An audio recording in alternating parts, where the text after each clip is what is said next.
Light house আইসল্যান্ডের উপকূলীয় অঞ্চল থেকে 30 কিলোমিটার দূরে ছোট্ট একটি পাথরের উপর ছোট্ট একটি ঘর। সেই ছোট্ট ঘরের উপরে বিশাল বড় এক লাইট।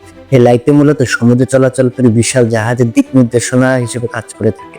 সমুদ্রের ভেতরে থাকা এই লাইট পর্যবেক্ষণের জন্য প্রতি 3 মাস পর পর একজন মানুষ নিয়োগ দেওয়া হয়। নিয়োগকৃত ব্যক্তির কাজ হলো ঠিকঠাক মতো লাইটটি জ্বলছে কিনা সে বিষয়ে খেয়াল রাখা। এই 3 মাসের চাকরিতে আপনি ইচ্ছা মতো খেতে পারবেন, ঘুমাতে পারবেন, মন মতো সমুদ্র দেখতে পারবেন।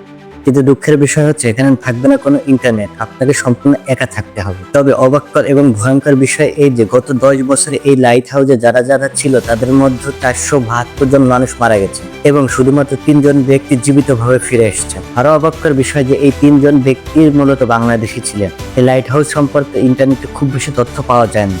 যে 3 জন বাঙালি জীবিতভাবে ফিরে এসেছেন তাদের সাক্ষাৎকারে জানা গেছে এখানে মানুষ মারা যাওয়ার মূল কারণ হচ্ছে ডিপ্রেশন। এখানকার সমুদ্র প্রায় সময় উত্তাল থাকে এবং প্রচন্ড পরিমাণে ঝড় আশ্রয় পড়ে, আর এগুলোর সাথে খাপ খাইয়ে না নিতে পেরে বেশিরভাগই মানুষ ডিপ্রেশনে পড়ে মারা যায়। তবে মজার বিষয় এই যে আপনি যদি এই 3 মাস সার্ভাইভ করতে পারেন তাহলে আপনাকে সরকারিভাবে বাংলাদেশি টাকা 30 কোটি টাকা দেওয়া হবে। তবে এই 30 কোটি টাকা পেতে গিয়ে আপনার জীবনটাও চলে যেতে পারে। এর জন্য আইসল্যান্ড সরকার আপনার কাছ থেকে লিখিতভাবে তারা একটি চুক্তিপত্র স্বাক্ষর করিয়ে নেন। তবে বলতে হবে এখানে যাওয়া বেশিরভাগ মানুষের মধ্যে আছে অদম্য সাহস এবং আত্মশক্তি।